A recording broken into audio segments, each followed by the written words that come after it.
Hey everybody, it's CompHelp. Thank you for watching this video, which is part 14 to my 3D Studio Max series for beginners. In this video, I'm going to go over rendering and how to change the various settings and stuff, and it's going to be a long video, so be prepared. Grab some popcorn or something, pause the video, and let's dive into this. I'm going to take it nice and slow for you guys. This way I'm not talking fast, and I don't confuse you guys, because rendering is a very, very big and important part to making your projects come alive and to actually make them work and such. So let's go ahead and get started here. First, I'm going to open up a sample project that I worked on in the past. This is actually my CompHelp outro. Alright, so right here you can see this dialog box. It says missing external files and blah blah blah. I'm missing that image right there.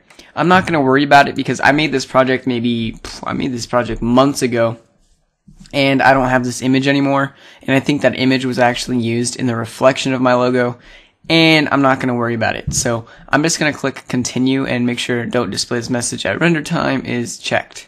Click continue. Okay, so here's my project, and this is how I normally set up my projects here. Okay, so see, it's just like a room. Alright, and as you can see all the spec levels on my logo and stuff, my settings. What I'm actually going to do is go ahead and bring up the material editor and enable all of the materials that are off currently. Okay, so you can see that all of our materials are here. Let me just go over what we see in this shot really quick. You can see I'm looking in the perspective view right now, full screen perspective. You'll see my logo, two walls, and a floor. You'll see this compass looking thing and this lighting. Okay, so this is combined with that, which I will go over in the next video, so kind of ignore that for now. All you have to know at this point is that you need to change the rendering options for this light to work correctly the way I'm going to show you. Also, you'll see here is the camera, which I'm pointing at the logo, and it's actually animated. So if I move in time, you can see the logo is moving, and you can see the camera is also moving. I'll actually go over how to set up a camera in this video as well, so I don't have to make this I don't have to make a complete video itself for the camera, okay? I'm just going to make this one long video, so be prepared for that. Alright, so let's go ahead and render this out really quick. What I'm going to do is actually switch over. No, I'll go in the perspective view, that's fine. Perspective view, I'm going to render. Whatever view you're in, let me show you here. Let's say I'm on the top view and it's selected, and I render. It's going to render the top view. Now if I select the perspective view, see I'm right clicking the perspective view to activate it, it'll render that perspective view. Now I don't know if you could tell, but it just rendered it in a scanline rendering mode. Let me show you again. If I click render, see this line going down? That is the scanline render. And I mean it's an okay render, but if you really want to wow your audience, you want to change it to something else, which I'll show you in a bit. And also, let me show you something here. Let me go ahead and move around, orbit around a little bit to the side of the logo, and let's render this again in Scanline. And with this special light, with the light I'm going to show you, do you see anything wrong with this rendering? Well, you should notice that this shadow right here is complete black, which is not realistic and it's not nice. Now, yes, you can go ahead and not use this kind of lighting and create your own lights and stuff, and mess with or play with the shadow parameters and stuff and lighting parameters to get that to work right. But with this special lighting, just by switching the renderer, it will fix all the problems that are in this the scene, such as the shadow being completely black. Okay, so let's go ahead and take a look at the settings for the renderer and what we need to change, what you need to know, and everything. So where do you find the rendering settings? Well, you can go up here, see the teapot with the dialog box looking right here. As it pops up right there, it's called the render setup. Let's go ahead and click that. Great. Okay, so what you're looking at right here is the render setup menu, and this is pretty much everything that has to do with the rendering, coming from the time output. Okay, so it'll render one single frame. You can render the active time segment, which is 0 to 100 frames. This is the time segment down here, the timeline. Okay, see how it's from 0 to 100 frames. If I change this to, 200 frames, this would change to 200. We can do a range, which can be anywhere from, any set frames that you want. So let's say you have an active time segment of 100, but you only want to render frames 21 through 57. Well, you'd enter it in the range. Now frames, this is where you get complete customization of what you want to render out. You can totally sample out specific images from your shot. So as it shows right here, you can render specific frame 1, 3, and frames 5 through 12, and it'll only render those. Usually what I do here is, while I'm working, I'll only render it out in a single shot, because I don't really want to render out the animation. Okay, so what else do we have here? If we go down to area to render, we have the view, selected region, crop, and blow up options. We also have the output size, which currently is set at a custom 640 by 480 resolution. So if you want to go to, let's say, HD or 720p or 1080p, what you want to do is change this from custom down to HD TV and set it to 920 by 1080 for 1080p or 1280 by 720 for 720p. Normally what I do is I simply set it at 720p. That's what I render out everything in. As my finals. My final shots are rendered out in 720p because that's what I like to upload in. If I'm testing out a shot, what I'll do is I'll change it to either 320 by 180 if there's a ton of crazy materials going on or a ton of work that needs to be rendered out because it'll cut down the time, or I'll render out in 480 by 270. So let me show you what I mean here. I'll show you in a bit. Okay. So the next and only thing the next thing I change is let's say I want to save the image. I'll go to save file and I'll go through this stuff in a bit, but the render output, you want to change that. Now for this specific lighting, it actually requires the mental ray renderer instead of the default scanline renderer. So let's go ahead and click those three dots there and change this to mental ray renderer. Click OK. Alright, so let me simply render this for you guys, and I'll render it in the 480 by 270 so it doesn't take too much time, and I'll render the perspective view. Okay, now you can see it looks different. It's a bunch of squares rendering out the image now, and also what you see here is the lighting is changed. Just because we changed this from a scanline renderer to a mental ray renderer, a lot of things have been changed. A more detail has been added. The shadow is fixed. It looks more realistic. It looks a lot better. So that's what I recommend you use. I recommend the mental ray renderer and some awesome lighting. If you can get the hang of lighting and the mental ray renderer, you're good to go. Really, your renderings are what make your project special. If you can land the lighting, land the rendering, land awesome cameras, and awesome materials and stuff. It's just a combination of everything that makes animation great, or 3D works great. Okay, so let me give you an example of why you would want to change these output sizes here really quick. Let me change this to 1280 by 720 and render this out. And keep in mind, you can tell if this is scanline or mental ray because look at mental ray has these squares going on. Okay, and also you can see on the side this rendering box here how long it's taking us. The last frame, it was really small. It only took us 5 seconds to render it out. Now check out how long it's taking to render this one. Although when you do render at bigger sizes, you get to see more detail in what everything looks like at a better view.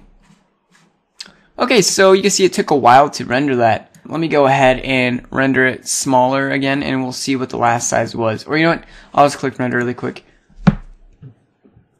And we can see right here that the last frame rendered out, it took 28 seconds. I'm going to cancel this. I don't want you guys to see all that again because it's kind of, don't need to, but it took 28 seconds as compared to 5 just when we rendered out in a smaller image. Now it does make sense, the smaller the image, the faster it's going to be to render, so just keep in mind. Alright, so we have found out that we can cut down on the render time just by changing the output size. Now what are some other ways that we can actually render this out and take less time, or just to preview a certain material or something? Well, let me show you here. I'm going to change this to 1280 by 720 and render this out, and I'll skip it to the end of the rendering just so it saves you a bit of time. It'll save you 30 seconds of time. Okay, so now we have our logo. Well, we have everything rendered out, in a 720p size, output size. Now what I'm going to do is just, minimize this, and I'm actually going to change a material here. I'm going to go over to my material editor, And I'm going to go over to my logo material right here, and I'll change the reflection from 5 and just bump it up to a ridiculous 100. Now, how can I quickly test this material and not have to render out a full 30 seconds again? Or let's say you have insane reflections all over your scene. That render time is going to take a long time. Trust me, I've had some projects that take at least a minute or 2, maybe 3 minutes to render out one single frame, and it can take a while. So how can I reduce the time? Well, check it out. What I'm going to do is bring up this box right here, which is the rendered frame window. It brings up our last rendered image, and instead of clicking view, which will render the perspective view because it's activated, I'm going to go over to region, and it'll bring up this, like, remember when we were playing with the materials, we have this like red cropping area. Well, let's go ahead and crop out simply a piece of the logo here. Let me just select this piece right there, and now what it's going to do is just render that little region, and we can click render, and it's going to take a fraction of the time. Done. That's all it took. It's just really fast like that. Now if I remove this box, we can see that's a sample of what the material is going to look like. Let me go ahead and render out the full logo here, and render that.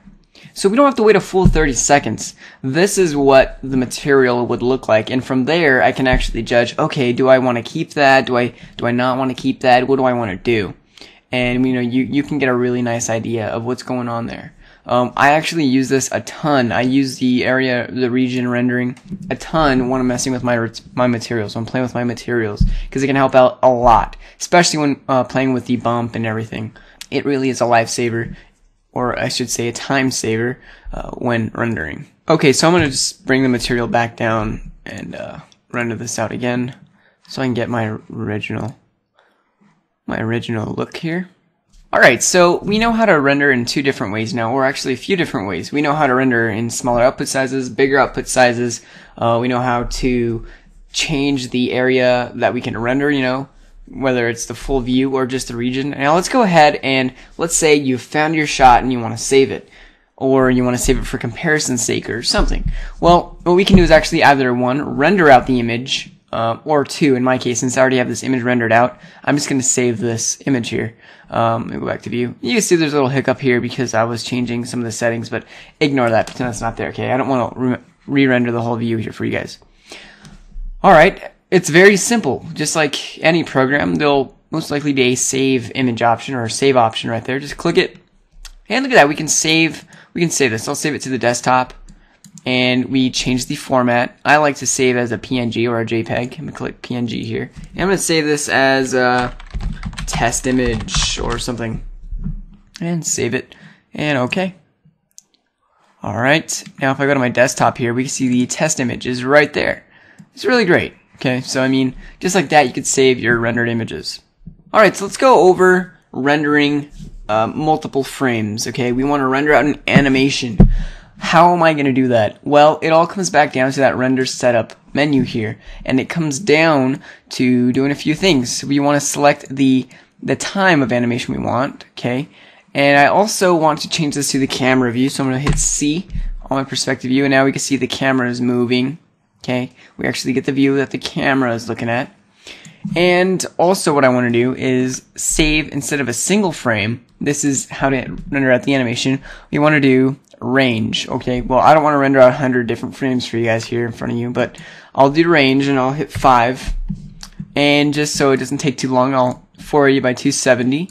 Okay, and then what I'm going to do is save file and go to files, and now what I can do is actually make a new folder, and I'll name this sequence, I guess, whatever you want to name it. I like rendering it I like naming the folder sequence, and name the first frame. It doesn't matter what you name it, but just so I can keep myself organized, I like to always name it frame, and then it'll do frame 0, 1, 2, 3, 4, 5, and so on. Now I'm going to change from JPEG to PNG, click save, okay, and now that's ready to render out multiple frames here. Yeah, it's going to render out frames 0 to 5. It's going to save it, and it's also on the mental array renderer. Let's click render now. And just like that, it's off to render out multiple frames. So there's, that was the first frame, and well, it's gonna keep going here. I'll skip to the end of this. Okay, so now it is finished rendering. We have our frames here. And let's go ahead and exit out of the program. And I have my sequence folder here, and I have right here 6 frames from frame 0 to 5. And it works really great. Okay, so if I go ahead and double click this to open it up and actually move, you can see our little animation. You know, if I had my full 100 frames, it would look better, but there you have it. That is our animation going on. Okay, so pretty sweet, but keep in mind that if I right click in properties, you see that's our image size. Okay, rendering separate frame by frame takes up more space than doing the next thing I'm going to show you, which is actually rendering out in a full video, which is just an AVI video, which I do not recommend. Okay, so you know we have everything's the same. It's still 480 by 270, and instead of going, I'm going to go to Files here, and instead of selecting PNG, I'm going to hit AVI. Okay, and I'll go to Setup. I'll go ahead and change this to the MJPEG compressor, quality 100. You know, you have different compressors here, and click OK. And now I can save this as video instead of frame, because we're not going to render out different frames, and hit save. Now this may pop up, it may not. I like to always do the setup in the setup box, but then again, I don't even use AVI. Multiple reasons why I don't. Click OK and render. It's going to do the same thing as it was doing before. Now, I do not recommend rendering out in an AVI format for multiple reasons. One, I personally have noticed loss in quality. I don't know, it could just be me being, crazy, but I've personally noted lower quality coming out of doing this. And also, let's say you're doing a project, a long project, and each frame takes 2 minutes to render, and you have 150 frames, if not long or more, whatever you did, how complex the project was, and you set it up as an AVI. You know, it's rendering it in AVI. So you sleep on it. You go to sleep, you set it to render, go to sleep. This is usually what I do. And it renders overnight. I wake up and everything's great. Let's say for some random reason, your computer crashed. It's not fun when you wake up and you see that your project is not finished. It is not rendering because the program crashed or whatever. You know, sometimes things just hiccup like that. Programs hiccup, computers hiccup. You know, it's just really, you can't tell when it's going to happen. Something's just happened. So, if you render out an AVI, and even if it was on the 99th frame, out of 100, or 150, 149th frame out of 150, and the program crashes, that AVI video that you're rendering out is corrupted. It's gone. You have no way to recover it. You'd have to render it all out again. Now, if you're rendering out, like I showed you the first time, separate frames, you would be saved. If it was on the 149th frame, all you have to do is render the 150th, and you're good to go. You slap it in a program, Adobe After Effects or Sony Vegas as a sequence, and you're good to rock. Your animation is back to life, and you're good to go. You don't have to, waste time. Or my example here is that if something crashes or something happens, you're not at a loss. Plus, you also have more flexibility over what happens to each of the frames. You can just change so much. So I highly recommend rendering frame by frame instead of in an AVI format. Now, if you don't know how to slap individual frames together as a sequence, watch my video, which will be in the description. It's how to put, an image sequence together. Okay, so let me also show you something here that has to do with rendering. Let me get out of the camera view and go to perspective view. Okay, so now I can move around and it won't affect my camera. See all this empty space back here? Let me go ahead and render this. And actually, no, I want to change it to single, and I don't want it to save. And I'll hit render. Okay, look at this background space there. It is like gray. Actually, if I look up a bit on the project, it should look like a sky because of the lighting I'm gonna go over in the next video. It gives us this background image.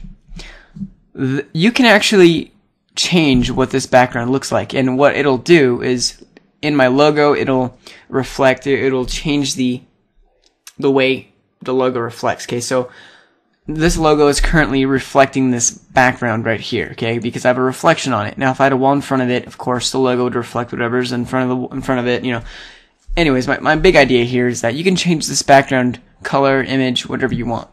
And to do that, what you do is you go over to this wheel right here, the Environment and Effects dialog box. And right here we have the background setting. It's currently using a map, which is an image, and it's using the mental ray physical sky. Let me take that off and let me re-render this, and it should come out black. There we go. See how the background is now black? It's because I have it right here. Now, how does this come in handy? I have personally found this handy by just making a rotating logo with a green screen background. I just change this to green and click OK and re-render this. Now look, it should be green, just like that. And look at that, as you can see right there, it's reflecting that green color and everything. But as I showed you in the sequencing tutorial, I actually showed you how to make an animated logo. And I actually used this method right here. All I did was change this background color to a green screen color. And it works like that. Now an example of how you can use a map, you can use the mental ray sky that the light automatically gives you, or we can do something like the checker box and render that out. And there we go, now we have a checker box background. But just a quick example, I thought I'd show you that, so in case you wanted to make a green screen background or something, you can do that. Okay, here's the last thing I want to show you with rendering, and then we'll move on to how to add a camera, simply add a camera. Rendering. Let's say, okay, I'm going to take this full screen here, and you can see we have a pretty nice looking view here, okay? This is exactly the shot that I want there. Everything is looking great, okay? Actually, you know what? I'll go over to perspective view, okay? And then I'll move this in a little bit and be like, okay, for some reason, I want that exact shot. It's just amazing, and it's awesome. That's the shot I want. And we can see, okay, I have this awesome widescreen looking perspective view here. Now let's go ahead and render this. Render it out. Whoa, this shot came out kind of different, right? Look how the logo is. The logo is cut off right here on the top and bottom, and right here there's actually excess space.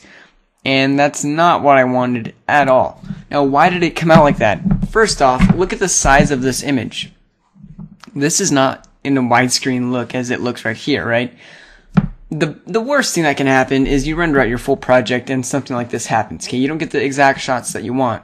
What I'm going to do here is actually go to Render Setup, hit HD TV Video, and go to 720p. And let's see if we get our rendered image now.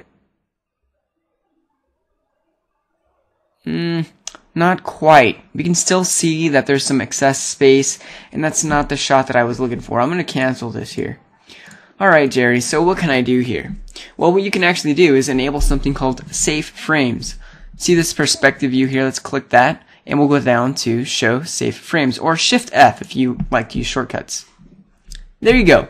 Whatever you see right here in this colored view, or I should say yellow box, that's what is going to render. That is what's going to render. So, if I wanted that certain shot there, I want the sides cut off, now I render that. Now that's exactly what we'll get. And that works really well. I'm not going to render this out because it's going to take forever, but there you go. How do I work like this, Jerry? Well, here's what we can do. We can grab the camera here, okay? And I like to always keep this bottom thing as a camera view if I am working with cameras, okay? And then I like to select the camera and let's say the top view or whatever view I'm working in. And then I like to move it around and look at the bottom, actually. Alright, then I like to grab the camera and then move it around and look at the camera view. That's what my shot's actually going to look like. Okay, so let's say I want it right there. I'm gonna go to my left view, bring the camera up, or I could bring it down, whatever kind of shot I want, and then I can move the camera around and get the exact shot that I'm looking for. Okay, so that's how that works right there. That's how I usually work. Okay, control the camera off here, and then look at the camera view right here. So there you go, and also enable Safe Frames. It's very, very important. Because, like I said, there's nothing worse than rendering out your full thing. You wake up in the morning, oh man, finally my animation is finished, and you find out the whole thing is just ruined, and you have things like let me show you.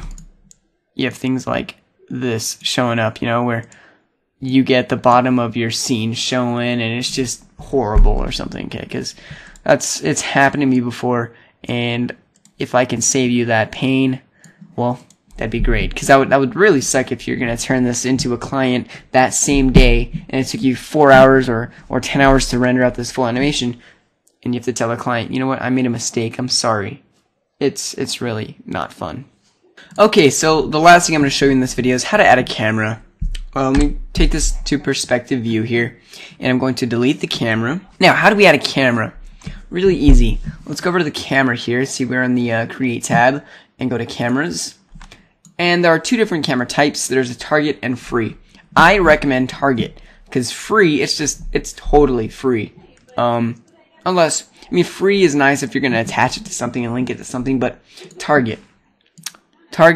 What we do is we click and drag. So we initially click for the camera's position, then we drag to where the camera's going to focus.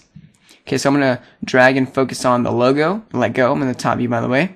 Okay, and now if I right-click perspective view and hit that to make a camera, that's what the camera is looking at.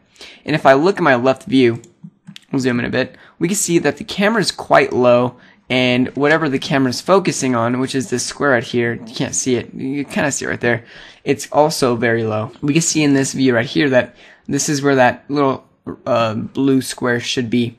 Now if I hit H, it's kind of hard to get that target sometimes. If I hit H, we have the camera target and the camera. Hit camera target, click OK. Now that is selected, I can hit W in the left view here, right click to get active, and look at that. Now the target, we can move the target of where the camera is going to look, and I want it about right there. Now what I can do is select the camera and bring that guy up a bit. There we go. And then move it around in the top and left views to get exactly the shot I want, or even the top view, you know, whatever you want. Ooh, I have two top views. Why do I have that? One should be, what? Gee, the front view actually. Okay, there we go.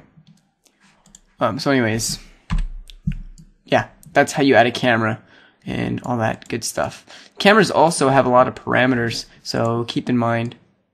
And to change those, you know, you scroll the modify panel, you can change the different lens types that we have, you can change the depth of field, stuff like that. So go ahead and play around with those settings, you may learn a lot. So there you go, I've showed you a lot about rendering. This was a super long video, and I showed you actually a little bit about cameras, and I really hope that you enjoyed this video. Remember to change it to the mental rate renderer, and also stay tuned for the next video, which will actually be how to get this awesome lighting. This lighting can make a big difference for your scenes. It can give it that realistic look. It's very easy to use. I'm telling you right now, it's like beginner status, and it has not failed me yet, at least for outdoor scenes and such, or just for a very basic lighting that, whatever, okay? So there you go. Stay tuned for my next video. Bye.